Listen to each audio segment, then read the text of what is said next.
삼국시대 전란 중에도 호백이는 행해지고 있었다. 전투 시에 상대편의 대장을 베었을 경우 이를 증명하기 위해 대장의 머리가 꼭 필요했으나 병졸의 경우에는 머리를 들고 가기에는 무거웠기에 코를 베어 수급의 수를 증명했다.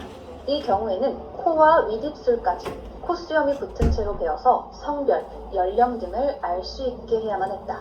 코를 벤다고 하는 것은 입술을 붙여서 도려내는 것으로 코만 도려내어서는 위에 수염이 붙어있지 않기에 여자의 목인지 남자의 목인지 알 수 없다.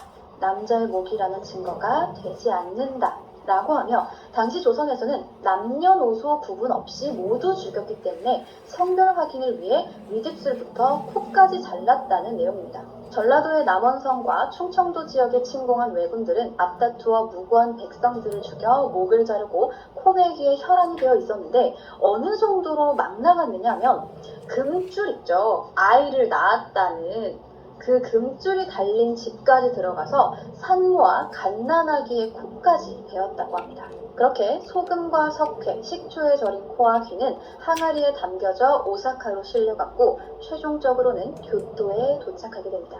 도요토미는 코의 개수를 확인하고 모사들에게 상을 내렸으니 양민을 많이 학살할수록 많은 보상을 받았고 일본 병사들은 자신의 전과를 올리기 위해 산 사람의 코까지 베어가는 일이 있었다고 합니다. 또한 이렇게 베어간 코는 코 360개를 받아 코 수집관에게 인도하였음. 죽인 사람의 코 1040개를 확실히 인수하였음이라는 코 영수증까지 존재했습니다. 조선에서 일본으로 보낸 코와 귀를 담은 항아리가 무려 1000여 개나 되었다고 하는데 그때 희생된 조선 국민의 수는 약 12만 6천여 명에 달한다고 합니다. 도요토미는 종전 1년쯤에 그의 업적을 과시하기 위해 코 무덤을 만들어 놓았고 그 위에는 조선인들의 원혼을 누르기 위해 무거운 돌을 올려놓았는데 시간이 지난 뒤 그 자리에는 오륜석탑이 만들어지게 됩니다. 아직도 교토에 가면 이 코 무덤이 존재하는데 지금은 귀 무덤으로 알려져 있기도 해요. 하지만 실제로는 코 무덤입니다. 일본에서도 원래 코 무덤으로 불렸으나 에도 시대 초기의 유학자 하야시 라잔이 그 명칭이 지나치게 야만적이라고 하여 귀 무덤으로 부르자고 한 뒤부터 귀 무덤으로 불리게 되었습니다. 이러한 코베기 전쟁은 정유재란 1597년 8월 이후부터 왜군이 철수했던 이듬해 1598년 11월까지 집중적으로 이루어졌습니다. 귀무덤이나 코무덤에 대해서 여러분들이 잘 모를 수도 있지만 아직까지 우리나라에서도 이 사건에 대해 상기시키는 말이 있는데 그게 바로 눈 감면 코 베어간다 라는 말이나 어른들이 아이들에게 위험한 행동을 알려줄 때 애비 혹은 이비 하는 거 들어본 적 있나요? 그 애비는 코와 귀를 뜻하는 한자어 이비에서 나왔고 어린이들에게 위험한 물건을 만지거나 위험한 행동을 할 때 주의를 주기 위해서 겁을 주며 애비라고 말하게 되었다고 합니다. 자, 이렇게 한국사 최악의 전투라고 불렸던 7천령 전투를 알아보았습니다. 자, 그럼 바로 다음 전투 알아보겠습니다. 두 번째 전투는 바로 쌍령 전투입니다. 정유재란을 겪고 오래 지나지 않은 1636년 1월 인조의 정비인 인열왕후가 사망합니다. 인열왕후를 조문하기 위해 후금에서는 사절단을 보냈는데 별거 아니어 보이는 이 일이 삼전도의 굴욕을 겪게 되는 시발점이 됩니다. 인열왕후의 조문을 온 것 같아 보이는 후금의 또 다른 목적은 바로 새로 즉위한 태종 홍타이지의 황제 추대를 알리고 조선의 동의를 얻으며 형제의 맹약을 군신의 의로 계약하고 조공을 요구하기 위함입니다.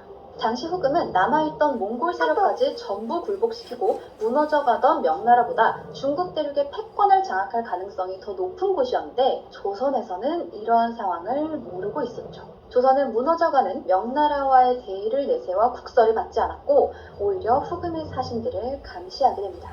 게다가 이때쯤 인조는 후금과 명나라를 저울질하는 것보다 더 중요하게 생각하는 일이 있었는데 그것이 바로 아버지 정원군을 원종으로 추승하는 일이었습니다. 반정으로 왕위에 오른 인조가 강력한 왕권을 유지하려면 왕의 아들이라는 정통성이 필요했고 그래서 정원군 추승을 강하게 밀어붙였으나 그렇게 되면 정통성은 모르겠고 왕통으로 따졌을 때 아버지 정원군과 인조는 형제가 되는 계족부가 됩니다. 때문에 신하들은 격렬하게 이를 반대했고 이 문제에서만큼은 평소에 강하게 주장하지 않던 인조답지 않게 과거 성종의 아버지 덕종의 기록까지 언급하면서 정원군의 추승을 밀어붙입니다.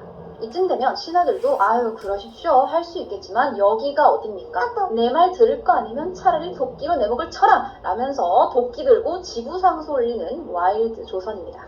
전하, 덕종은 왕세자 출신이었고 정원군은 그냥 왕자였습니다. 갖다 댈 걸 갖다 대셔야죠. 통촉 좀 해주십시오 하면서 신하들은 계속 말리고 인조도 이 문제에서만큼은 고집을 꺾지 않아서 즉위 직후부터 10년 동안을 추승 문제로 싸워댔고 실록에 이것이 기록된 것만 14번에 달합니다.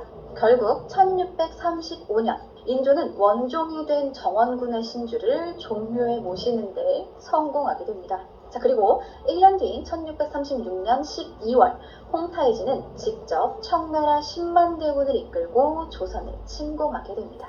12월 1일 청나라 수도 심양에서 출발해 그중 기동성이 좋은 기병대만 먼저 보내서 9일에 압록강을 도하하고 단 열흘 만에 파주까지 들이닥칩니다.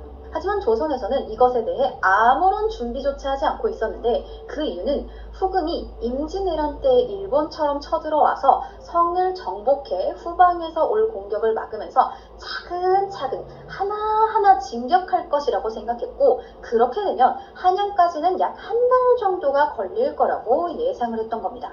하지만 청군은 빠른 기마병이 주 전술이었고 산성이고 뭐고 미친 듯이 달려서 일단 한양 털고 시작하려고 생각하고 있었던 거죠. 그렇게 청군이 파주까지 밀고 들어왔다는 사실을 뒤늦게 알게 된 인조는 놀라서 시체가 실려나가는 문인 광희문으로 빠져나가 강화도로 피신하려 했으나 이미 청군은 인조가 전쟁 준비가 이미 다 되어 있는 강화도로 피신할 것이라는 것을 예측하고 그 길목을 막아버렸습니다. 자, 그렇게 인조실록 12월 15일 기록 산길이 얼어 왕이 말에서 내려 걸었으나 끝내 강화도에 도착할 수 없다는 것을 깨닫고 산성으로 되돌아왔다 에서도 알 수 있듯 달아나지 못하고 남한산성에 갇히게 됩니다. 남한산성에는 13,000여 명의 병사들이 있었으나 청해 군대가 아주 빽빽하게 성을 포위하자 한겨울에 먹을 것을 구하러조차 나갈 수 없을 정도로 아무것도 할 수 없는 처지가 되어 고립됩니다. 임시 피난지로 선택했던 남한산성인 만큼 고립이 길어지자 모든 자원이 부족해지기 시작합니다. 성 안의 사람과 짐승이 모두 굶주려 말과 소가 죽었으며 살아있는 것들은 굶주림이 심하여 서로 그 꼬리를 뜯어먹었다 라는 말이 있을 정도입니다. 먹을 게 부족한데 입을 건 충분하겠습니까? 12월 그 추운 날 남한산성에서 군사들은 방한복 대신 빈 가마니를 쓰고 버티다가 전투 한번 해보지 못하고 얼어 죽었으며 왕인 인조조차 침구가 없어서 옷을 입은 채로 잠들었다고 합니다.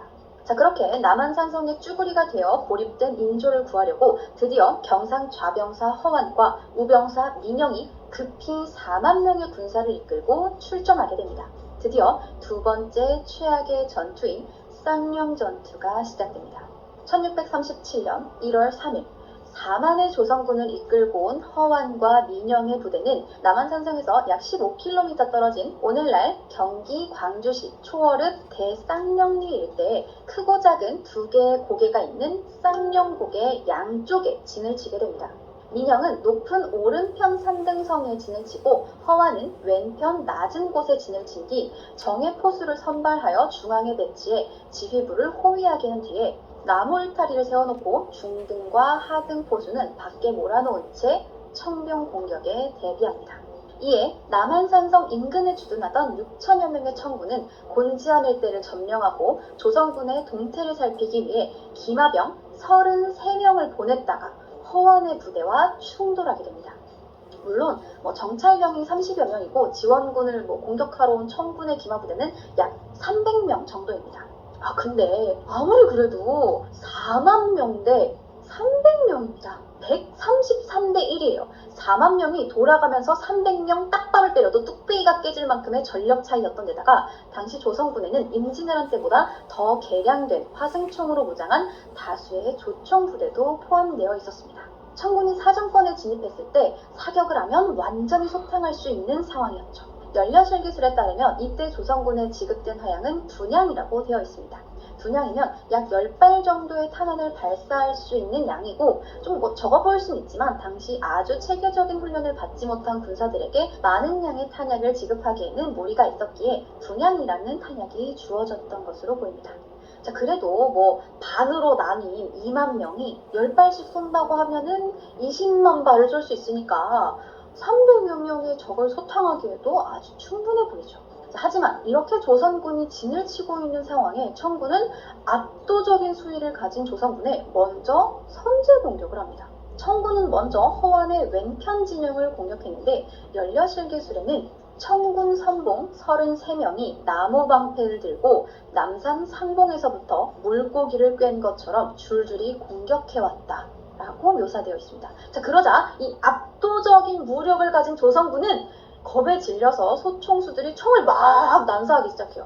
그래서 첫 발포에 준비해온 탄약을 전부 다 소진해버렸고 순식간에 탄약 재보급을 요청하는 병사들로 혼란스러워지게 됩니다. 그리고 청군은 이러한 혼란을 틈타서 조선군의 목책을 넘어 급습하였고 이에 놀란 허완의 군대는 탄약을 다 써버린 조총을 내다 버리고 도망치기 시작합니다. 자, 한편 오른쪽 산등성이에 진을 친 민영의 부대는 청나라 기병이 공격하자 초기에는 침착하게 조총 사격으로 대응했지만 민영의 부대 역시 과도하게 화약을 소진하게 되었고 화약의 재분배를 서두르다가 진영 한가운데에 모아놓은 화약이 조총의 화승 불꽃에 닿아서 대폭발을 일으켜버리게 됩니다. 이것에 대해서는 실수라고 주장하는 측과 아버지의 복수를 위해서 한 병사가 원한을 품고 폭발 사고를 일으켰다고 주장하는 측도 있습니다. 아무튼 한쪽에서는 자기들끼리 멀리서 막 총 쏘고 난리를 치더니 탄약이 부족해서 분배받는다고 허둥지둥하다가 진영 다 무너지고 도망가버리고 다른 쪽에서는 몇 발 막 쏘더니 탄약 모아놓은 진영 한가운데서 폭발하고 아주 난리가 났습니다. 개판이에요. 자, 그러자 청나라 8기병 300명은 이 틈을 놓치지 않고 총공격했고 조선군의 선두 진영을 전부 뭉개버립니다. 대열은 순식간에 무너졌고 병사들은 전의를 잃고 총을 내다버리고 도주하다가 경사진 곳에서 서로 도망치려고 몰리는 바람에 밟혀 죽거나 포로로 잡히게 됩니다. 민영은 군사가 패하자 군관과 하졸이 부축해 말에 태웠으나 이를 뿌리치고 끝내 도망치지 않고 싸우다가 전사합니다. 인조 때 남한갑이 쓴 병자 남한일기에 보면 당시의 처참함이 고스란히 느껴지는데 도망가다 계곡에 사람이 쓰러져 쌓이면서 사람들이 깔려 죽었는데 그 시체가 언덕처럼 쌓였다. 그리고 남급이 쓴 병자일기에는 더 구체적으로 언급이 되어 있습니다. 흩어진 병사들은 목책에 도달했으나 목책을 넘지 못하고 넘어지면 그 뒤로 계속 시체가 쌓였고 또 목책을 넘더라도 목책 밖이 험준에 추락해서 죽었다 라고 기록하고 있기도 합니다. 자, 그렇게 희대의 압사 사건으로 경상 좌병사 허원도 겁을 먹고 도망치다가 3번이나 말에서 떨어진 끝에 아군에 깔려 죽었다고 전해집니다. 자, 그러나 이후 조선왕조실록에 따르면 비변사라고도 불리는 기관인 비국이 아뢰기를 허완이 쌍령의 싸움에서 군사가 패하자 스스로 목을 찔러 죽었습니다. 당초에 경상감사의 징계에 행방불명이라고 했기 때문에 포상하는 은전을 민영에게만 내렸습니다. 지금 본도에서 조사해 아랫말에 명백한 증거가 있으니 해조로 하여금 민영의 예에 따라 포상하고 추증하게 하는 것이 마땅합니다. 하니 상이 따랐다 라고 기록이 되어 있고 이후 허완은 진짜로 병조판서에 추정되었다고 되어 있습니다. 자, 그런데 이에 반해서 또 연려실기술에는 허완에 대한 기록이 허완은 나이가 많고 겁에 질려서 사람을 대하면 눈물을 흘리니 사람들은 그가 반드시 패배할 것을 알았다 라고 기술되어 있습니다. 자, 그러나 사실 허완은 인조반정의 주체들과의 인맥으로 요직을 맡았다라는 평이 있는가 하면 이순신 장군이 그를 보고 장숙감이다 하여 특별 대우를 했다는 말도 있는 만큼 정확하게 판단하기에는 조금 애매한 인물입니다. 자, 그리고 이 쌍령 전투에서 동원된 조선군 4만 명에 대해서는 오류이거나 과장된 수치라고 이야기하는 쪽도 있는데 병사를 모아오는 속도가 당시 그렇게 많은 수의 병사를 그렇게나 빨리 모을 수 없었을 것이다 라는 가정하에 사실 4만 명이 아니라 절반 정도의 숫자인 2만 명으로 보는 것이 타당하다라는 주장도 존재합니다. 자, 그러나 조선군의 숫자가 4만 명이 됐든 2만 명이 됐든 조선군의 형편없는 군사훈련과 수뇌부의 무능력이 만든 참사임은 부정할 수 없겠죠. 자, 그리고 인조를 구하러 온 병력이 전부 사망하고 와해되자 인조는 결국 남한산성에서 스스로 나와 항복하며 삼전도의 굴욕을 겪게 됩니다. 당시 인조가 통곡한 횟수는 12월 17일 하루 동안에만 4번 울었고 이후에도 4번 더 울었다라고 자세하게 기록이 되어 있고 인조는 울면서 중국을 섬겨받은 은혜가 많은데 하루아침 원수인 오랑캐에 신첩이 됐다. 윤리를 바로잡기 위해 반정을 일으켰는데 끝내 견영과 금수와 같은 결과가 됐다라며 슬퍼했다고 합니다. 자, 이렇게 두 번째 최악의 전투인 쌍용 전투도 끝이 났습니다. 자, 그리고 얼마나 더 최악일지 걱정되는 마지막 전투가 남아있습니다. 그 마지막 전투 바로 현리 전투입니다. 한국전쟁이 발발하고 9개월 뒤인 3월 하순 전선의 모양은 오늘날의 휴전선과 비슷하게 놓여집니다. 서쪽에 옹진방도를 벌이는 대신 동쪽 땅을 조금 더 가져간 사선의 모양의 전선을 구축했는데 미국에서는 메가더가 전쟁의 확산을 주장하다가 미국 내의 여론을 의식해 휴전을 생각하던 트루먼 대통령에 의해 해임되었고 한국전쟁 발발 이후 미국인들의 전쟁 지지도는 65%에 달했었으나 51년 2월에는 39%까지 떨어지게 됩니다. 이때까지의 미국인의 사망자 수는 2만을 넘었고 사상자 수가 8만 명에 육박하고 있었기 때문에 남의 나라 전쟁에 자국병사가 희생당한다는 사실에 여론이 좋지 않았죠. 다만 정전 협상에서 유리한 고지를 확보하기 위해서 영토를 조금 더 많이 빼앗아 보겠다 정도의 계획을 가지고 있었습니다. 특히 눈독을 들였던 곳은 50km만 내려가면 차지할 수 있었던 서울이었고 중국은 대대적인 공세를 계획하고 있었습니다. 4차 전투에서 많은 사상자 수를 내며 패배했지만 중국의 병력은 충원하면 충분히 이길 수 있다라는 자신감에 차 있었고 당시 미국은 특수부대가 적진 깊이 침투해 중공군의 동태를 파악해 대대적인 공세를 예상하고 있었죠. 항공 정찰기로 더블 체크해도 확실히 중공군은 공세를 준비하고 있었고 이번에는 유엔군도 만반의 대비를 하게 됩니다. 그간 있었던 6개월간의 전투를 바탕으로 중공군의 꽹과리, 나팔소리 등을 동반한 기습 공격에 휘둘리지 않고 차분하게 대처하며 장기전으로 유도하여 중공군의 전력을 약화시킬 구상을 했었죠. 방법은 진지를 구축하는 일이었고 리지웨이는 단계별로 참호를 구축하도록 했습니다. 만약 후퇴를 하더라도 바로 아래 라인까지만 후퇴해서 다음 반격을 준비하도록 했던 거죠. 그렇게 4월 하순 중국의 5차 공세가 시작됩니다. 일명 설마리 전투, 글로스터 고지 전투라고도 불립니다. 중공군은 57개의 사단, 약 60몇 명의 대병력으로 전 전선을 통해 강력한 포격을 실시합니다. 춘천 방면에 있던 국군 1개의 사단, 약 만여 명의 병력을 향해 중공군 5만여 명의 병력이 국군 뒤를 파고들어 그 길로 후방을 장악해 적의 보급을 끊는 방법을 선택합니다. 그 결과 국군은 부대원 절반을 잃는 피해를 보고 후퇴해야 했고 동시에 서울 방향으로 무려 20만 명의 중공군이 돌진하게 되죠. 5차 공세의 실제 목표는 서울을 점령하는 것이었기 때문에 이때 서울로 달려드는 병력의 수는 한국전쟁 발발 당시 북한군이 서울로 침공할 때 규모의 거의 4배에서 5배가 넘는 병력이었습니다. 때문에 서울 전방을 지키던 국군 역시 막대한 피해를 보며 후퇴하고 있었죠. 그런데 이 국군 1개 사단 주위에서 임진강을 지키던 파주, 설마리의 영국군 대대 700여 명이 미처 후퇴하지 못했습니다. 사방에는 중공군이 포위하고 있었고 이런 상황에서 미국 지휘부는 도저히 영국 부대를 구해낼 방법이 없었죠. 때문에 지평리 전투에서 그랬던 것처럼 영국군에게 보급은 항공으로 해줄 테니 진지를 구축해 고립 방어전으로 나서라 라고 명령하게 됩니다. 여기에 대해서는 영국과 미국의 의사소통에서 빚어진 오해 때문이라는 이야기도 전해지는데 약 6,700명의 규모로 3만여 명에 달하는 중공군을 상대해야 하는 절망적인 상황에서도 영국인 대대장 제임스 칸 중령은 유엔 사령부에 we're in a bit of sticky situation 이라는 우리는 약간 곤란한 상황에 처해 있다 라고 보고를 합니다. 근데 이건 영국인들의 표현 방식이에요. 아무리 큰일이 나도 호들갑을 떨지 않아요. 그 sticky situation이라는 말이 영국군 입장에서는 상당히 곤란한 건데 말만 이렇게 표현을 하는 겁니다. 그래서 미국인들은 정말로 대수롭지 않은 상황이라고 보고 후퇴 명령을 하다하지 않았다라는 이야기도 존재하는데 뭐 이건 그냥 재미로 듣는 여담이고, 어쨌든 이후 가막산을 배경으로 방어 전투와 후퇴가 계속해서 반복되다가 포위되어 대대장까지 소총수의 역할을 해야 할 정도로 극한의 상황에 내몰렸고, 이에 당시 영국 대대장은 우리가 어떤 처지에 놓여 있는지는 알겠습니다. 제가 확실하게 말씀드릴 수 있는 건 제가 지휘하는 부대는 더 이상 효율적인 임무 수행이 불가능하다는 것입니다. 하지만 그럼에도 불구하고 현 위치를 우리가 계속 고수해야만 한다면 그렇게 하겠습니다.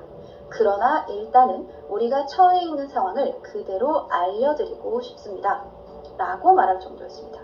그만큼 영국군들은 절망스러운 상황이었지만 딱히 방법도 없었기에 살기 위해서는 무조건 버텨야 했습니다. 그런데 이러한 영국군의 필사적인 저항은 의외의 결과를 낳게 되었으니 당초 전멸당할 것이라는 예상과는 다르게 적진 한가운데 고립된 상황에서 3일 동안이나 계속 저항을 합니다.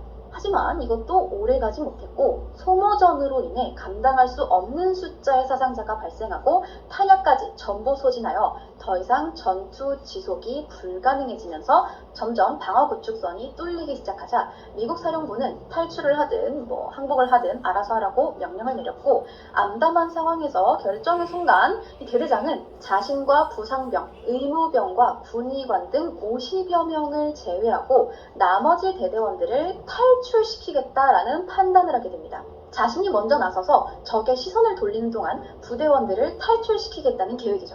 이게 대대장 아닌가. 이런 감동적인 눈물의 순간, 정말 영화처럼 수많은 중공군을 뚫고 650여 명이 기적처럼 탈출에 성공을 했으면 얼마나 좋았겠습니까? 어림도 없죠. 하지만 어쨌든 700여 명의 소수 병력으로 3일이나 방어진지를 구축해서 사수한 경우는 매우 이례적인 결과였습니다. 게다가 적진 배후에서 격렬하게 저항했기 때문에 빠르게 서울로 돌진하려던 중공군의 계획은 좌절되었고, 덕분에 전방에 있던 병력은 대부분 무사히 후퇴하며 전열을 가다듬을 수 있게 됩니다. 이러한 이유로 설마리 전투는 한국 전쟁에서 손꼽히는 전투로 기억됩니다. 하지만 우리가 오늘 알아보려는 전투는 한국사 최악의 패배지 눈물겨운 감동의 영국군 스토리는 아니죠. 춘천을 뚫은 중공군은 유엔군의 전선을 두 동강 내려고 했지만 아까도 말했듯 여러 개의 방어 라인이 구축되어 있었고 춘천 이후에는 또 다른 방어 라인이 있었습니다. 때문에 급격한 후퇴는 없었고 중공군들의 계획도 어긋나기 시작하며 진격 속도가 급속도로 줄어들었고, 미군은 이런 상황을 기다렸다는 듯 최대 화력으로 중공군을 공격합니다. 어느 정도로 최대 화력이었냐 하면요, 단 24시간 동안 한 포병대대에서만 포탄을 무려 12,000발 발사했다고 합니다. 당시 미국 수병들은 이 포탄 한 발이 발사될 때마다 캐딜락 한 대가 날아간다 라고 했다고 합니다. 이 한 포탄 한 발의 가격이 최고급 승용차 캐딜락 한 대의 값과 맞먹었기 때문이죠. 한 포병 대대에서만 12,000발이었으니까 다른 대대까지 합치면 수십만 대의 캐딜락이 날아갔겠죠. 하지만 미국은 역시 천조국의 나라죠. 미군의 포탄과 중공군의 목숨을 맞바꾸겠다라는 계획대로 미군의 미친 포탄 공세에 중공군은 불과 일주일 사이에 10만 명에 가까운 사상자를 냅니다. 그리고 중공군의 공세는 평소처럼 꽹가리, 나팔, 와장창 하면서 쳐들어왔다가 금세 조용해졌던 것처럼 이번 역시 중공군이 순식간에 쥐죽은 듯 조용해집니다. 서울 방면에서도 상황은 비슷했습니다.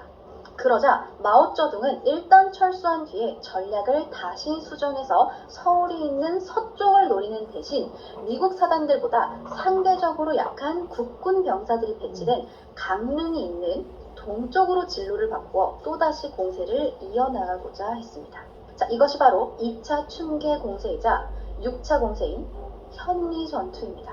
당시 동부전선은 서울에 있는 서쪽은 중요한 곳이니 미군이 지키고 동쪽에 한적한 곳은 한국군이 지켜라 라는 명령에 따라 국군이 방어하고 있었는데, 갑자기 중공군이 캐딜락 몇 대 맞더니 동쪽으로 쳐들어오게 됩니다. 그 중에서도 미 제10군단 우측의 국군 제5사단과 제7사단, 국군 제3군단 예하의 3사단, 9사단, 그리고 국군 제1군단 예하의 수도사단 제11사단을 공격 목표로 하여 강원도 인제 쪽에 중공군과 인민군을 투입해 공격하게 됩니다. 자, 가장 먼저 중공군 제20군, 제27군이 5월 16일 국군 제7사단이 지키던 지역을 공격하게 됩니다. 16시 30분부터 중공군은 1시간에 걸쳐 강력한 공격 준비 사격을 실시했고 17시 30분부터 본격적인 공격이 시작됩니다.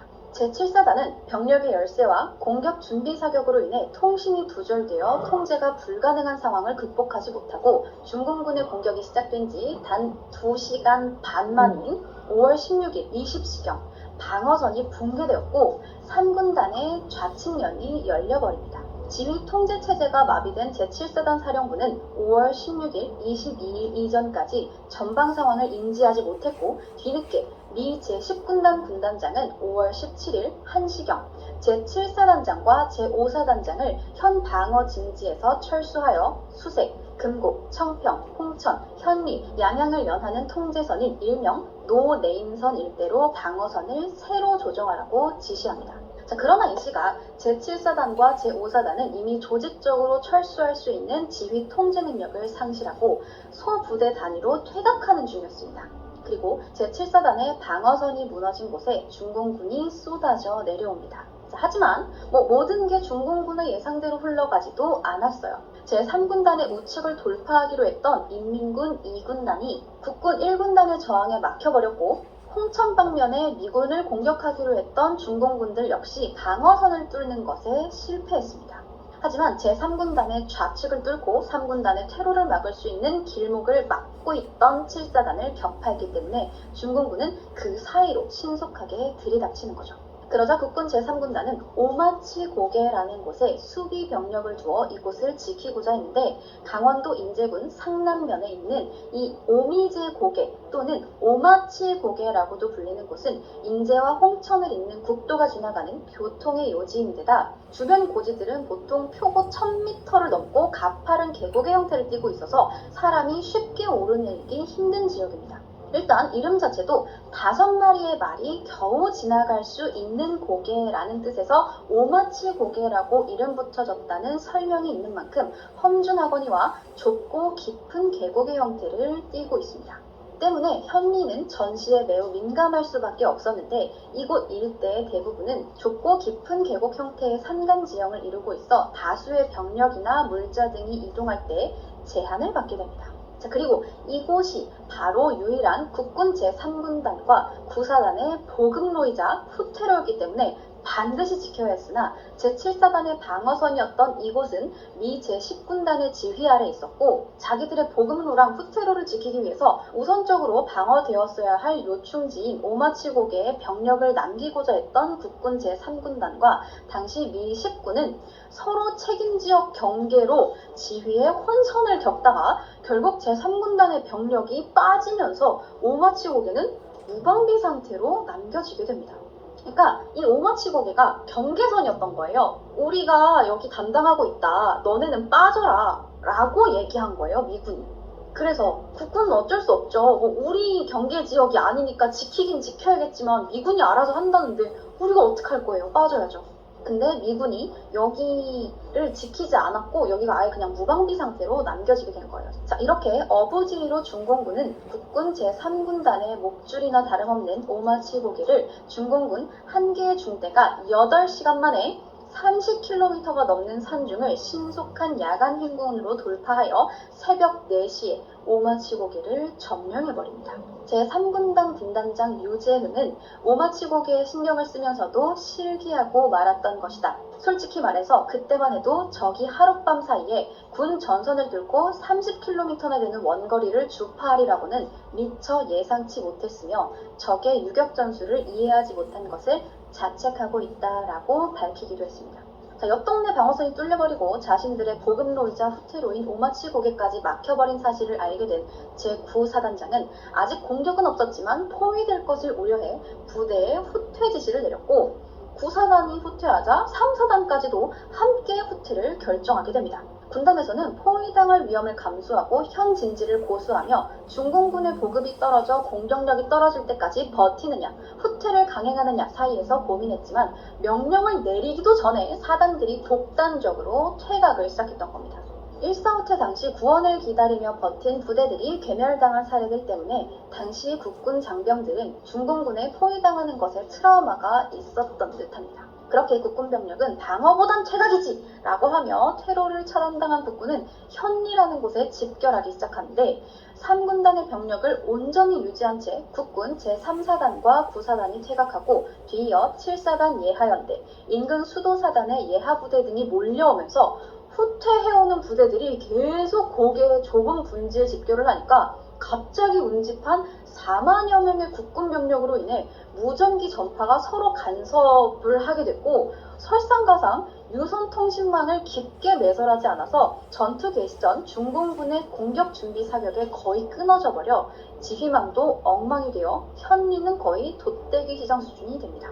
자, 그러자 이때 이 사실을 알게 된 제3군단장 유재흥 장군이 멋있게 연락기를 타고 쫙 하고 나타나가지고 9사단과 3사단 사단장들과 작전회의를 하면서 오마치의 병력이 생각보다 많지 않으니 9사단은 30년대를 동원해 오마치를 일단 돌파하고 3사단이 18년대로 이를 지원하면 이길 수 있을 것이다 라고 지휘를 하면서 사단장을 안심시킵니다. 사실 거의 이때쯤 오마치 고개의 중공군도 한 개의 중대 병력이 아니라 두 개의 사단 규모의 병력이 충원되고 있었기 때문에 쉽지는 않았겠지만 아직 국군에도 두 개의 사단이 건재해 있었기 때문에 가능성이 있을 수도 있었죠. 자, 그렇게 차분하게 지휘를 마친 유재흥 장군은 다시 연락기를 타고 돌아가는데 이 와중에 현리에 모여있던 부대원들 사이에서는 딱히 이렇다 할 작전도 없고 연락도 제대로 되지 않고 오마치까지 차단당했다는 소문이 돌면서 불안감이 상당히 높아진 상태였는데 하필 그 타이밍에 누군가가 떠나는 군단장의 헬기를 보면서 저기 군단장이 도망친다! 라면서 소리를 칩니다. 자, 그러자 갑자기 병사들 사이에서는 역시 오마치를 중공군이 포위하고 있는 게 맞아. 어쩐지 계속 여기 갇혀있는 게 이상했어. 라면서 웅성웅성 동요하기 시작합니다. 자, 하지만 아직 희망은 있죠. 국군에서도 두 개의 사단이 병력을 온전히 보전하고 있었고 군단장의 지휘도 있었으니까 이제 계획대로 잘 오마치 고개만 탈환한다면 아직 완전히 조진 건 아닙니다. 자, 그런데 그때 미스테리한 일이 벌어지게 됩니다. 오마치국의 탈환을 준비하던 18년대에서 공격 준비를 하고 있는데 갑자기 구사단장과 연락이 되지 않더니 30년대 병력이 도망을 칩니다. 그러더니 현리에 있는 병력이 싹 다 도망치기 시작해요. 하고 있는데 갑자기 또 30년대에서는 사단 후퇴를 엄호하라는 명령을 받아서 자리를 지키고 있다가 연대 본부와 연락이 안 돼서 찾아가 보니까 연대 본부가 사라지고 없어. 그러니까 어떻게? 일단 도망을 가야겠어요. 도망을 칩니다. 자, 그러자 30년대의 대장은 사단장으로부터 오마치 공격을 명령받아 작전 명령을 내렸는데 아무리 연락을 하려고 해도 무선 불통이 일어나서 연락이 안 됩니다. 그래서 사단 본부를 찾으러 뚜벅뚜벅 가보니까 사단 본부가 어디로 갔는지 사라져 있습니다.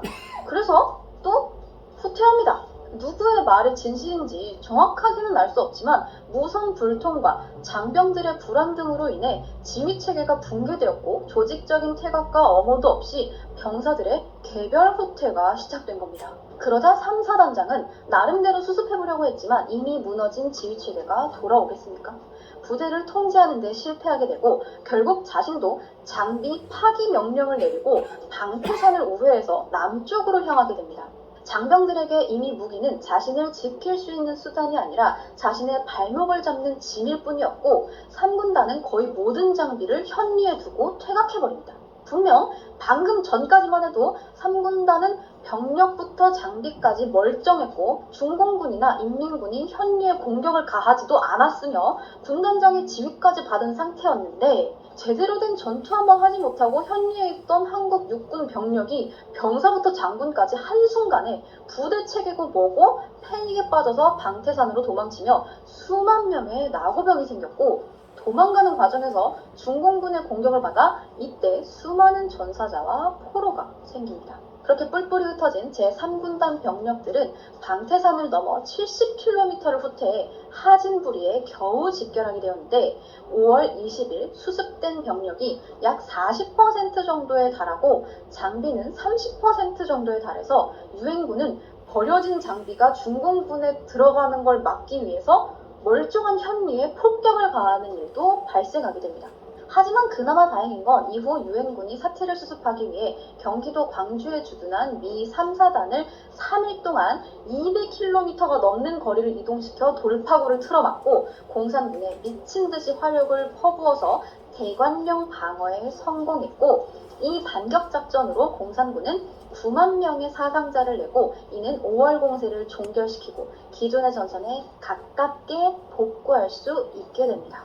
하지만 군단 사령부를 포함해 군단 내부의 각급 사단의 지휘체계가 완전히 붕괴되어서 하진부리 3군단에게 현 방어선을 지키라는 명령을 내렸음에도 21일입니다. 이때 둘의 대화는 이러했습니다. 벤플리트 장군이 유재흥 장군, 당신의 군단은 어디 있소? 라 묻자 유재흥 장군이 잘 모르겠습니다. 라고 답합니다. 그러자 벤플리트가 당신의 예하사단은 또 어디 있소? 모든 포와 수송 장비를 상실했소? 라 묻자 유재흥 장군은 그런 것 같습니다. 라고 답합니다. 그렇게 3군단과 예하 2개의 사단이 모두 해체되고 육군 본부의 작전권도 박탈당한 채 5월 공세 또는 춘계 2차 공세라 이름 붙여진 10일간의 전투는 끝이 나고, 이 전투라고 부르기도 민망한 현리 전투가 오늘 한국사 최악의 패전 1위로 꼽아본 현리 전투입니다. 이렇게 오늘 한국사 최악의 3대 패전을 모두 알아봤습니다. 오늘 컨텐츠는 여기까지. 저희 5주년에 함께하다니, 이런 귀한 곳에 누추한 분들이. 네, 방송 소원이요. 전 앞으로도 꾸준히 이렇게 방송하고 싶어요. 어그로 끌지 않고 얌전하게 내가 하고 싶은 거 하면서 좋은 사람들이랑 같이 오래오래 봤으면 좋겠어요. 그게 내 소원입니다. 혼동이 엄청나게 높고 있어요. 이제 부를게요. 여러분 축하해줘서 고마워요.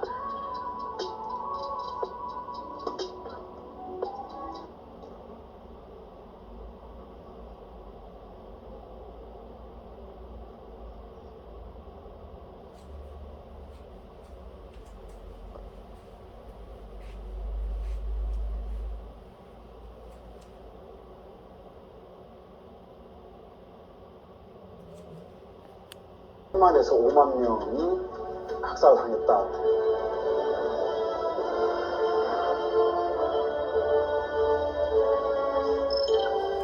한반도의 운명을 겠다. 일본군 한 명이 동학군 200~300명을 상대할 수 있었다고 당시 신문은 전한다. 동학군들의 무기는 기껏해야 농기구, 죽창, 아주 일부 동학군들이 이제 화승총이라고 합니다. 나가는 거리는 잘해야 25m, 30m. 상대가 될 수 없었기 때문에 수만 명의 농민군이 200명밖에 안 되는 일본군을 이길 수가 없었던 거죠. 이제 전장은 중국 본토까지 확장됐다. 요동반도의 끝자락 여순. 정일전쟁 당시 중국 북양 해군의 기지로 일본군은 대련을 거쳐 이곳 여순을 공격했다. 당시 여순은 90문의 대포와 만여 명의 육군이 방어하고 있었다. 이홍장은 여순 군함을 건설해 해군 기지로 만들었고 북양 해군을 육성했다. 1894년 11월 21일 일본군은 여순을 공격하고 단 하루 만에 점령한다. 중국군은 1000여 명의 사방자를 남기고 무기를 버린 채 도망갔다. 经常性的一个人在自己的屋子里大哭，哭到不成的样子。 위원회를 통하여 그 영적 진화가 끝나서 완성 단계에 이르면 우주 본래의 일을 하려고 가는 특별한 곳이 있노라. 우주의 중심에는 우주를 통치하는 신명조화 정보가 있노라. 우주에서 일어나는 모든 일에 대한 최종 결정을 하시는 이가 상제이노라. 상제는 중원의 참의원 궁궐에서 주요 업무를 보고 있고 칠성별을 비롯한 각 부서가 내하에 있노라.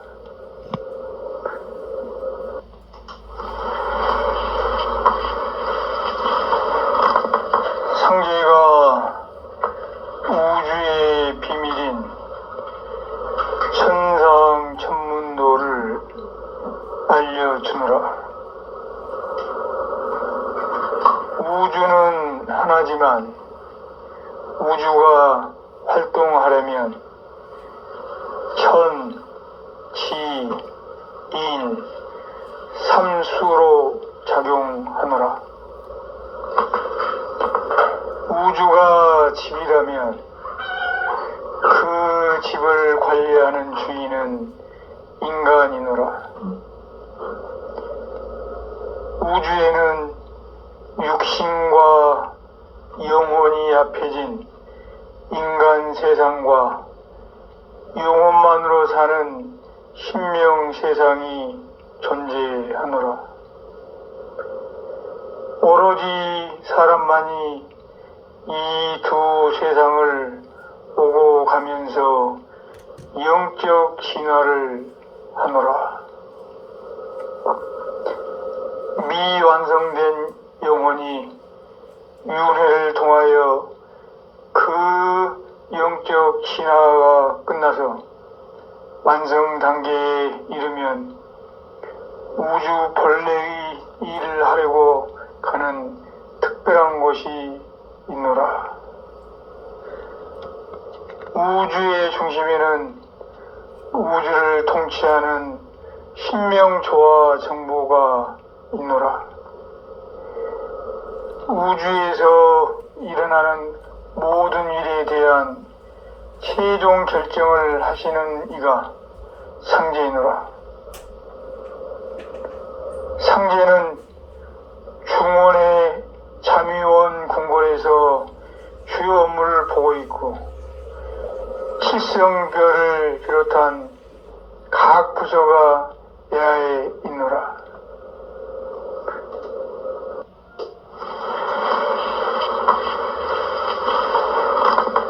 상제가 우주의 비밀인 천상 천문도를 알려주노라. 우주는 하나지만 우주가 활동하려면 천, 지, 인, 삼수로 작용하노라. 우주가 집이라면 그 집을 관리하는 주인은 인간이노라. 우주에는 육신과 영혼이 합해진 인간 세상과 영혼만으로 사는 신명 세상이 존재하노라. 오로지 사람만이 이 두 세상을 오고 가면서 영적 진화를 하노라. 미완성된 영혼이 윤회를 통하여 그 영적 진화가 끝나서 완성 단계에 이르면 우주 본래의 일을 하려고 가는 특별한 곳이 있노라. 우주의 중심에는 우주를 통치하는 신명조화 정보가 있노라. 우주에서 일어나는 모든 일에 대한 최종 결정을 하시는 이가 상제이노라. 상제는 중원의 참의원 궁궐에서 주요 업무를 보고 있고 칠성별을 비롯한 각 부서가 내하에 있노라.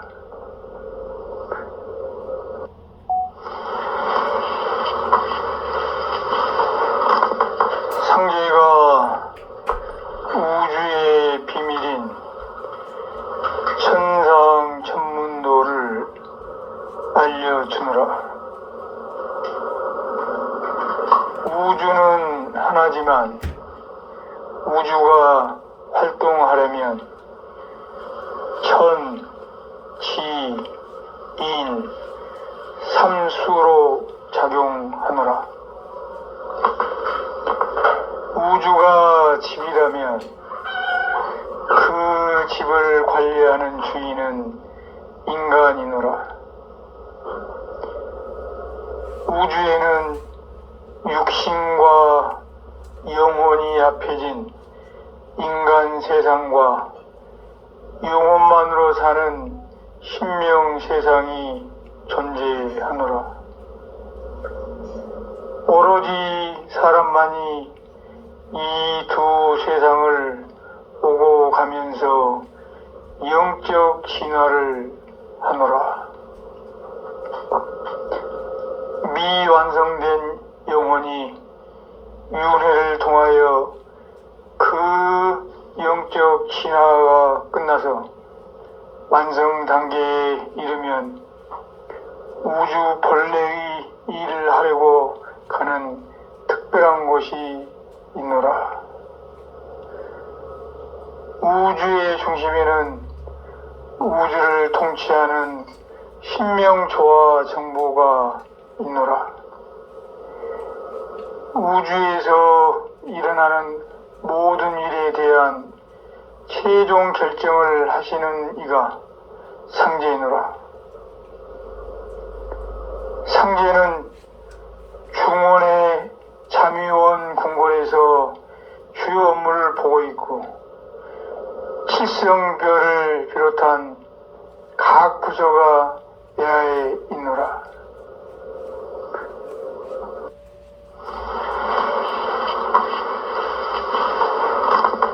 상제가 우주의 비밀인 천상 천문도를 알려주노라. 우주는 하나지만 우주가 활동하려면 천, 지, 인, 삼수로 작용하노라.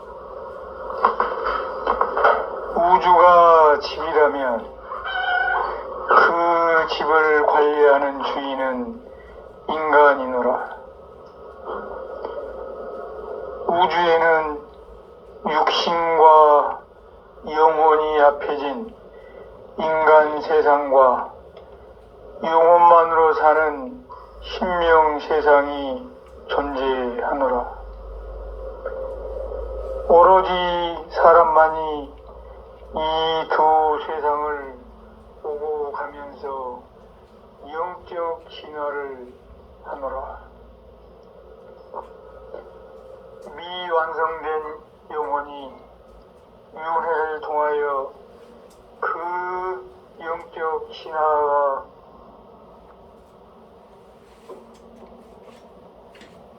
결국 크게 성공하고 사이비 도인은 결국 신세의 망치입니다.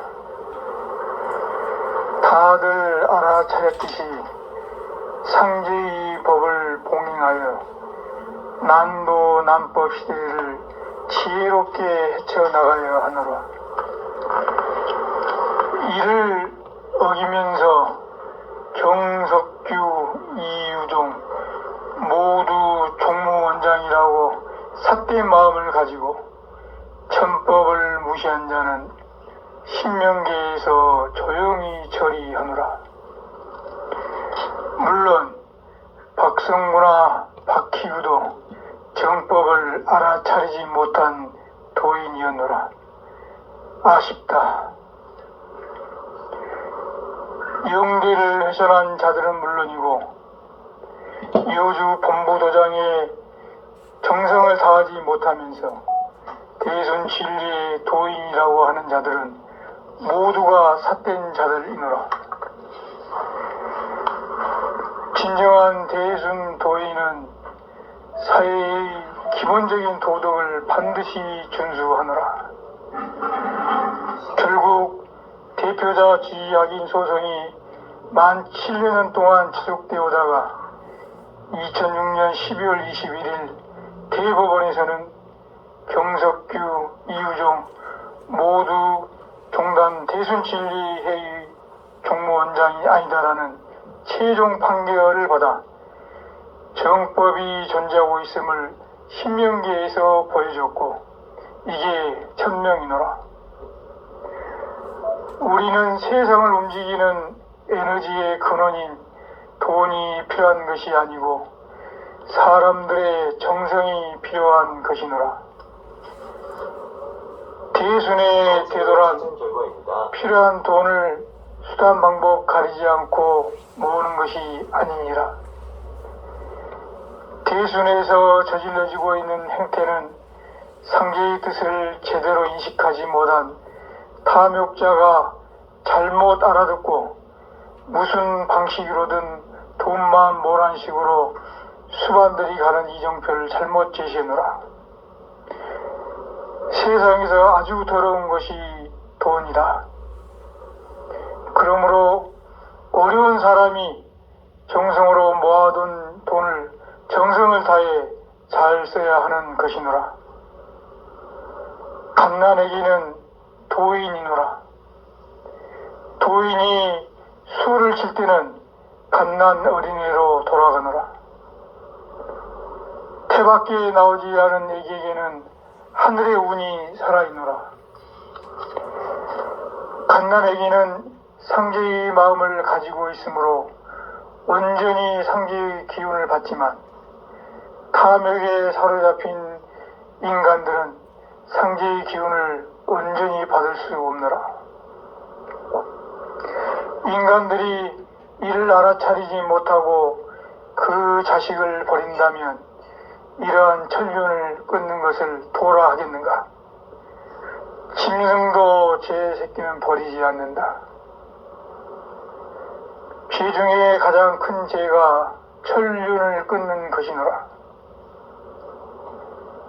8살 때 입도지성을 모시는 것은 사리 명분을 할 수 있기 때문에 상제가 부유한 본성으로 자기 정성을 다하여 공을 세울 수 있기 때문이노라.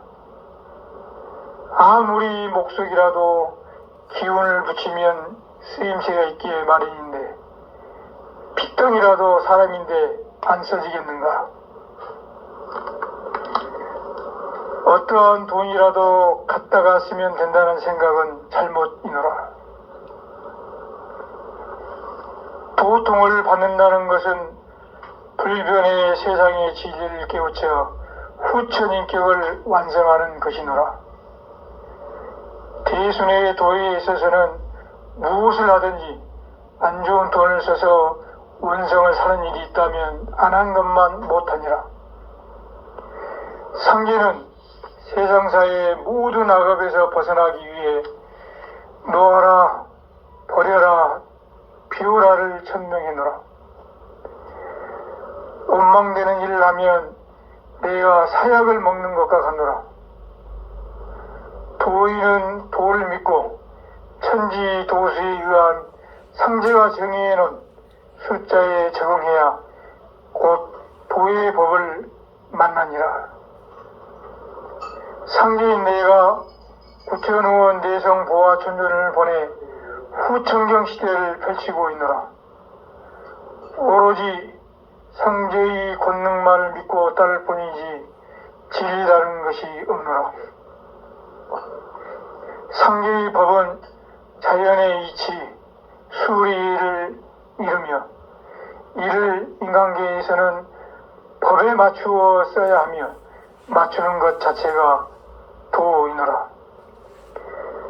앞으로는 인존시대가 펼쳐질 것이며 모든 고난이 사람으로부터 나오니라. 모르면 행하기가 어렵고 알면 쉬우니라. 지금 세상에서 평화, 인권을 주장하나 대순의 진리가 아니고서는 평화, 인권이란 있을 수가 없노라. 즉 모든 권리는 사람이 다 가지게 된다는 말이노라. 상제는 모든 인존 도수를 회원 상생 도소로 봐놓았노라.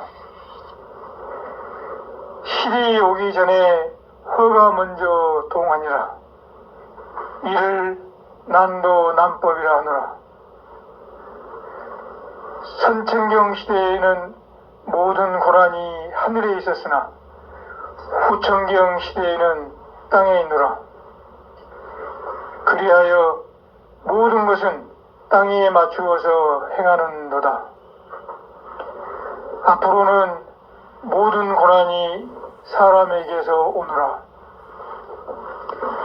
회원 상생이란 서로 이해하고 고맙고 감사하다는 마음으로부터 서로 화합하는 것을 말하노라.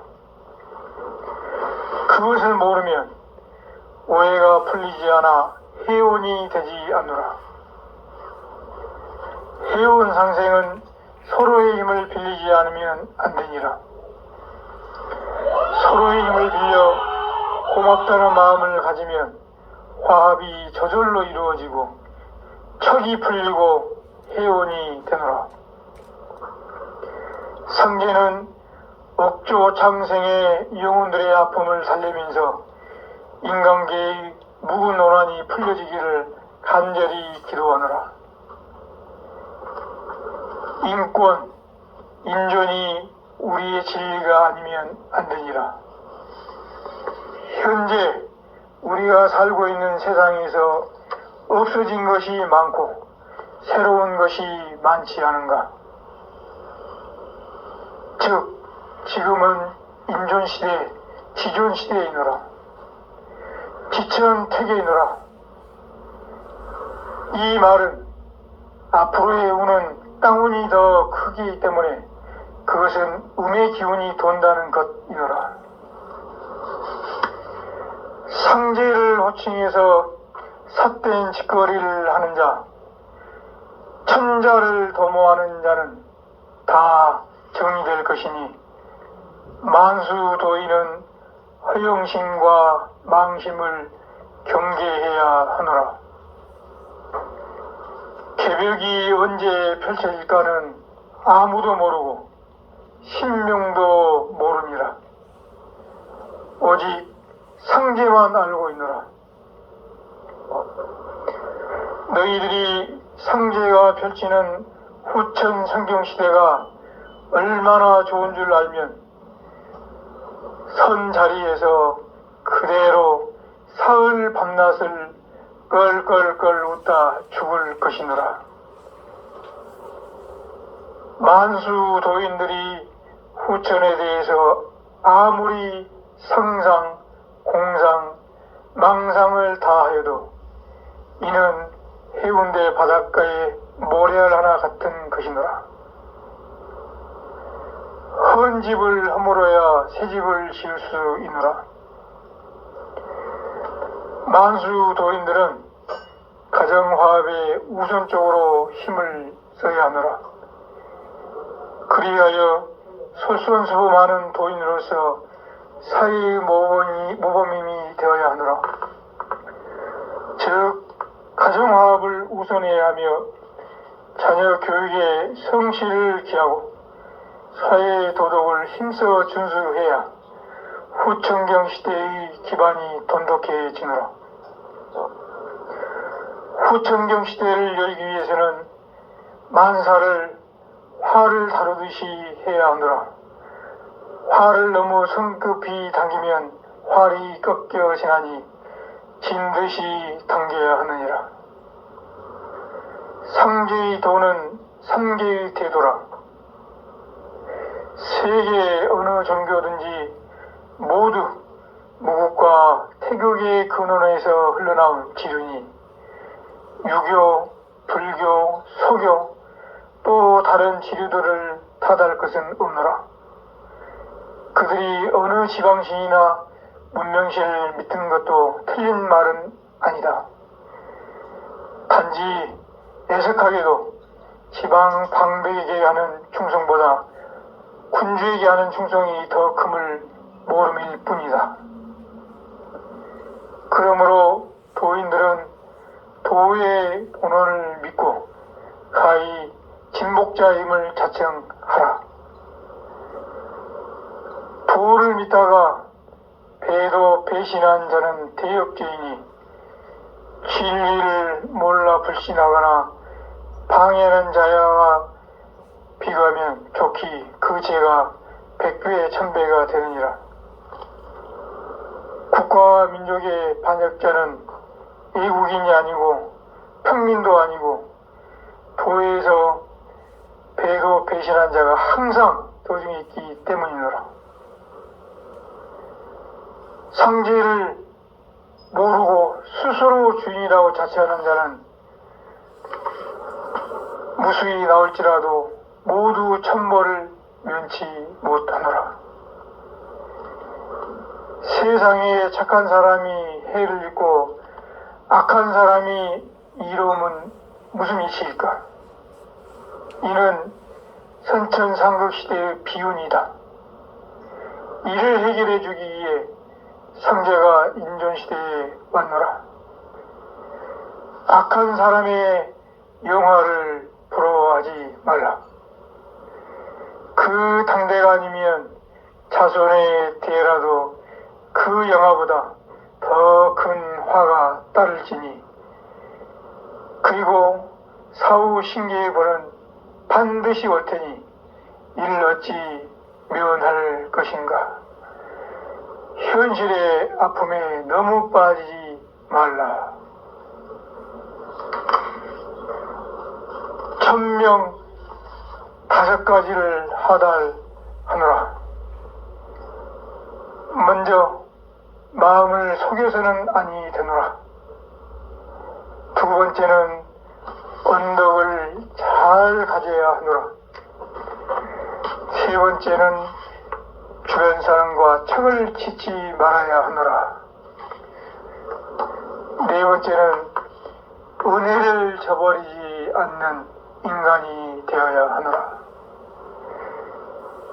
다섯 번째는 주변에 있는 남 모두가 잘 되도록 나의 모든 정성을 다 쏟아야 하느니라. 도인상제 강대훈 도인상제 강대훈 도인상제 강대훈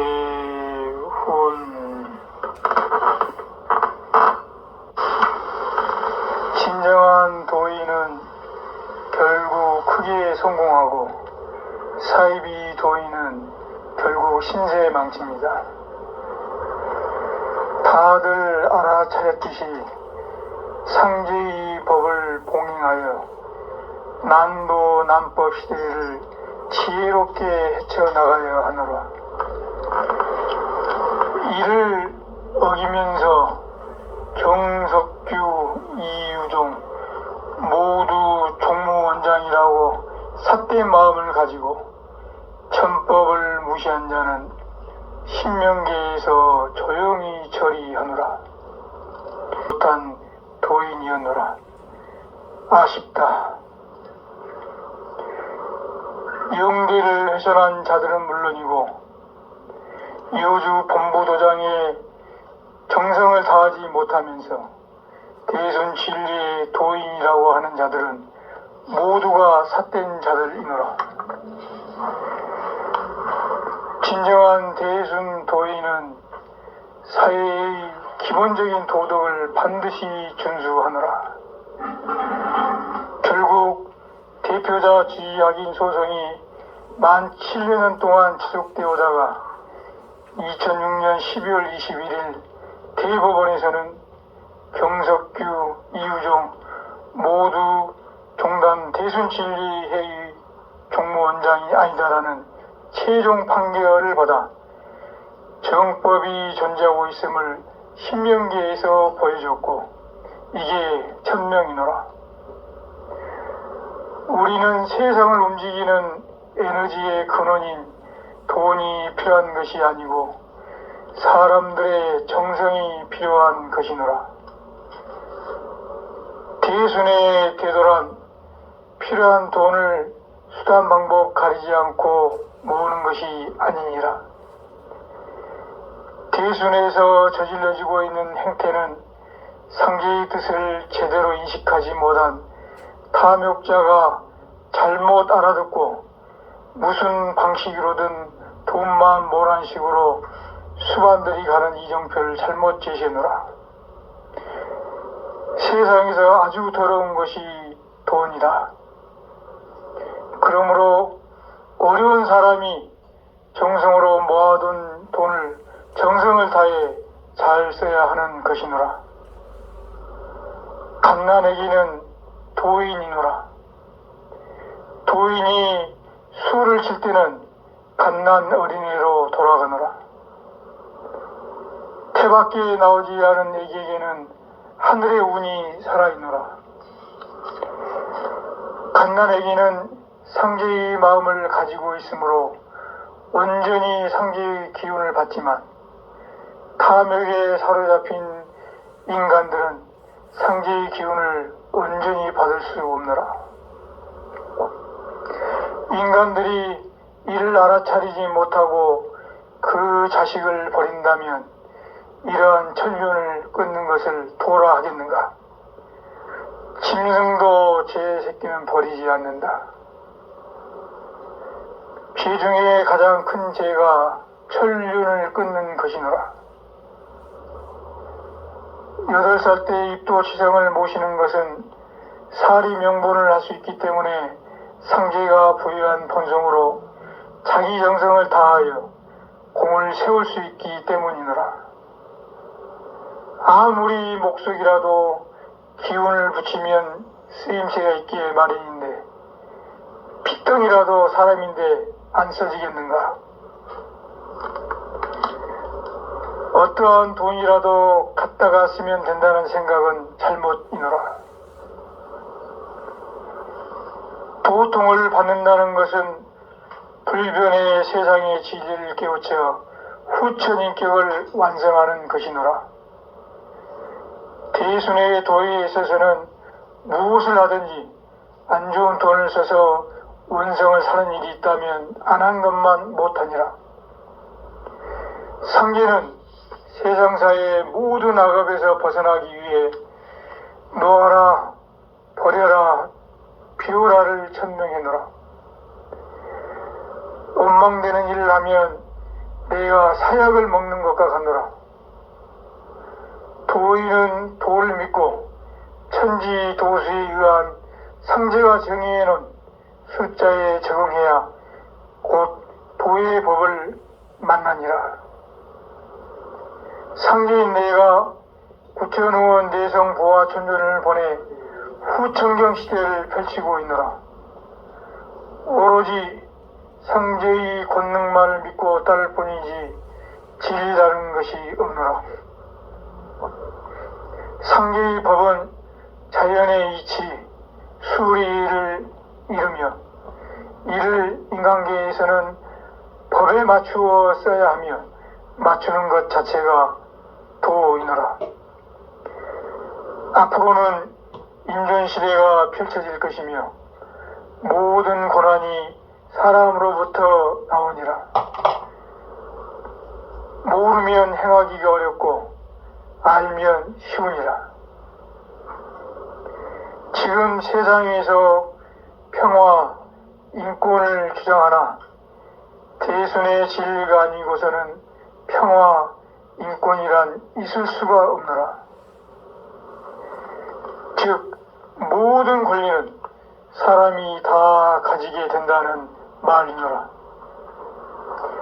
상제는 모든 인존 도수를 해원 상생 도수로 봐놓았노라. 실이 오기 전에 허가 먼저 동하니라. 이를 난도 난법이라 하노라. 선천경 시대에는 모든 고난이 하늘에 있었으나 후천경 시대에는 땅에 있노라. 그리하여 모든 것은 땅에 맞추어서 행하는도다. 앞으로는 모든 고난이 사람에게서 오노라. 해원상생이란 서로 이해하고 고맙고 감사하다는 마음으로부터 서로 화합하는 것을 말하노라. 그것을 모르면 오해가 풀리지 않아 해온이 되지 않노라. 해온 상생은 서로의 힘을 빌리지 않으면 안 되니라. 서로의 힘을 빌려 고맙다는 마음을 가지면 화합이 저절로 이루어지고 척이 풀리고 해온이 되노라. 상제는 억조 장생의 영혼들의 아픔을 살리면서 인간계의 묵은 원한이 풀려지기를 간절히 기도하노라. 인권, 인존이 우리의 진리가 아니면 안 되니라. 현재 우리가 살고 있는 세상에서 없어진 것이 많고 새로운 것이 많지 않은가? 즉, 지금은 인존시대, 지존시대이노라. 지천태계이노라. 이 말은 앞으로의 운은 땅운이 더 크기 때문에 그것은 음의 기운이 돈다는 것이노라. 상제를 호칭해서 삿된 짓거리를 하는 자, 천자를 도모하는 자는 다 정의될 것이니 만수도인은 허영심과 망심을 경계해야 하노라. 개벽이 언제 펼쳐질까는 아무도 모르고 신명도 모르니라. 오직 상제만 알고 있노라. 너희들이 상제가 펼치는 후천 성경시대가 얼마나 좋은 줄 알면 선 자리에서 그대로 사흘 밤낮을 껄껄껄 웃다 죽을 것이노라. 만수 도인들이 후천에 대해서 아무리 성상, 공상, 망상을 다하여도 이는 해운대 바닷가의 모래알 하나 같은 것이노라. 헌 집을 허물어야 새 집을 지을 수 있노라. 만수 도인들은 가정화합에 우선적으로 힘을 써야 하노라. 그리하여 솔선수범하는 도인으로서 사회의 모범임이 되어야 하노라. 즉 가정화합을 우선해야 하며 자녀 교육에 성실을 기하고 사회의 도덕을 힘써 준수해야 후천경 시대의 기반이 돈독해지노라. 후천경 시대를 열기 위해서는 만사를 활을 다루듯이 해야 하노라. 활을 너무 성급히 당기면 활이 꺾여지나니 진듯이 당겨야 하느니라. 상제의 도는 삼계의 태도라. 세계 어느 종교든지 모두 무국과 태극의 근원에서 흘러나온 지륜이 유교, 불교, 소교 또 다른 지류들을 탓할 것은 없노라. 그들이 어느 지방신이나 문명신을 믿는 것도 틀린 말은 아니다. 단지 애석하게도 지방 방백에게 하는 충성보다 군주에게 하는 충성이 더 큼을 모름일 뿐이다. 그러므로 도인들은 도의 본원을 믿고 가히 진복자의 힘을 자청하라. 도를 믿다가 배도 배신한 자는 대역죄이니 진리를 몰라 불신하거나 방해하는 자와 비교하면 좋기 그 죄가 100배 1000배가 되느니라. 국가와 민족의 반역자는 외국인이 아니고 평민도 아니고 도에서 배도 배신한 자가 항상 도중에 있기 때문이노라. 상제를 모르고 스스로 주인이라고 자처하는 자는 무수히 나올지라도 모두 천벌을 면치 못하노라. 세상에 착한 사람이 해를 입고 악한 사람이 이로움은 무슨 이치일까? 이는 선천상국 시대의 비운이다. 이를 해결해 주기 위해 상제가 인존시대에 왔노라. 악한 사람의 영화를 부러워하지 말라. 그 당대가 아니면 자손의 대라도 그 영화보다 더 큰 화가 따를지니, 그리고 사후 신계의 벌은 반드시 올 테니 이를 어찌 면할 것인가. 현실의 아픔에 너무 빠지지 말라. 1000명 5가지를 하달하노라. 먼저 마음을 속여서는 아니 되노라. 두 번째는 언덕을 잘 가져야 하노라. 세 번째는 주변 사람과 척을 짓지 말아야 하노라. 네 번째는 은혜를 저버리지 않는 인간이 되어야 하노라. 다섯 번째는 주변에 있는 남 모두가 잘 되도록 나의 모든 정성을 다 쏟아야 하느니라. 도인상제 강대훈, 도인상제 강대훈, 도인상제 강대훈. 3대 천종과 48신장을 거느린 인존 천주인 상제가 아래와 같이 천명을 내리노니, 인간계의 혼탁한 질서를 바로 잡을지어라. 48장 들여 세우고 옥추문을 열 때에는 정신 차리기 어려우리라. 옥경의 에너지는 광음파이며 현실계의 에너지는 돈이노라. 에너지라는 것은 한 곳에 머무르라는 것이 아니라 필요한 곳에 적시에 쓰임을 하라는 것인데, 이를 알아차리지 못한 인간이 각자의 제한된 정보에 의해 에너지의 흐름을 막아서면서 그 고통에서 헤어나지 못하니 안타까울 따름이노라.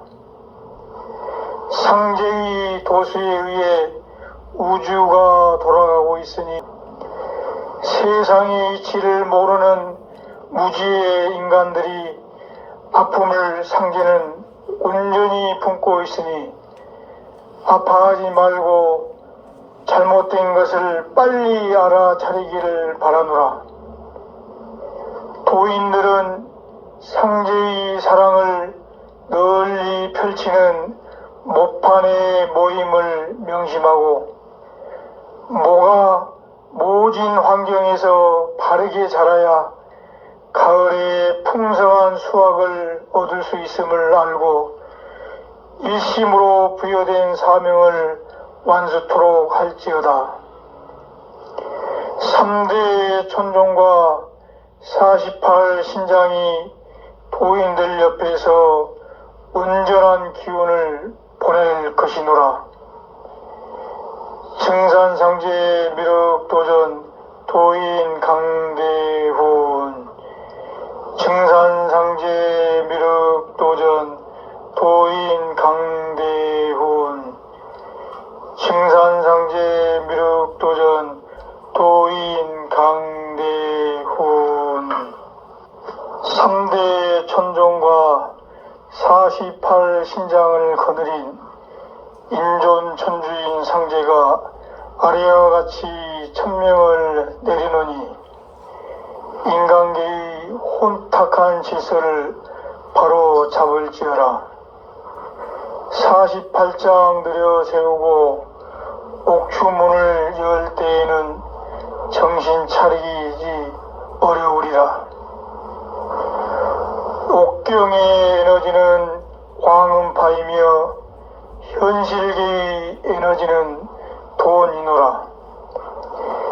에너지라는 것은 한 곳에 머무르라는 것이 아니라 필요한 곳에 적시에 쓰임을 하라는 것인데, 이를 알아차리지 못한 인간이 각자의 제한된 정보에 의해 에너지의 흐름을 막아서면서 그 고통에서 헤어나지 못하니 안타까울 따름이노라. 상제의 도수에 의해 우주가 돌아가고 있으니 모든 것을 내려놓고 비우고 버려야만이 온전하게 상제의 사랑을 받을 수 있노라. 세상의 이치를 모르는 무지의 인간들이 아픔을 상제는 온전히 품고 있으니 아파하지 말고 잘못된 것을 빨리 알아차리기를 바라노라. 도인들은 상제의 사랑을 널리 펼치는 모판의 모임을 명심하고 모가 모진 환경에서 바르게 자라야 가을에 풍성한 수확을 얻을 수 있음을 알고 일심으로 부여된 사명을 완수토록 할지어다. 3대 천종과 48 신장이 도인들 옆에서 온전한 기운을 보낼 것이노라. 증산상제 미륵도전 도인 강대훈. 증산상제 미륵도전 도인 강대훈. 증산상제 미륵도전 도인 강대훈. 3대 천종과 48 신장을 거느린 인존 천주인 상제가 아래와 같이 천명을 내리노니 인간계의 혼탁한 질서를 바로 잡을지어라. 48장 들여 세우고 옥추문을 열 때에는 정신 차리기 어려우리라. 옥경의 에너지는 광음파이며 현실계의 에너지는 돈이노라. 에너지라는 것은 한 곳에 머무르라는 것이 아니라 필요한 곳에 적시에 쓰임을 하라는 것인데, 이를 알아차리지 못한 인간이 각자의 제한된 정보에 의해 에너지의 흐름을 막아서면서 그 고통에서 헤어나지 못하니 안타까울 따름이노라. 상제의 도수에 의해 우주가 돌아가고 있으니 모든 것을 내려놓고 비우고 버려야만이 온전하게 상제의 사랑을 받을 수 있노라. 세상의 이치를 모르는 무지의 인간들이 아픔을 상제는 온전히 품고 있으니 아파하지 말고 잘못된 것을 빨리 알아차리기를 바라노라. 도인들은 상제의 사랑을 널리 펼치는 모판의 모임을 명심하고 모가 모진 환경에서 바르게 자라야 가을에 풍성한 수확을 얻을 수 있음을 알고 일심으로 부여된 사명을 완수토록 할지어다. 3대 천종과 48 신장이 도인들 옆에서 온전한 기운을 보낼 것이노라. 증산상제 미륵도전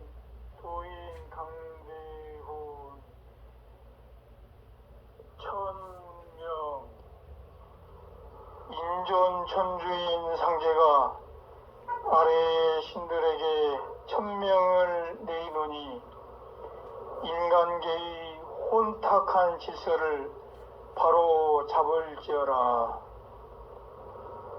48장 들여 세우고 옥추문을 열 때에는 정신 차리지 어려우리라.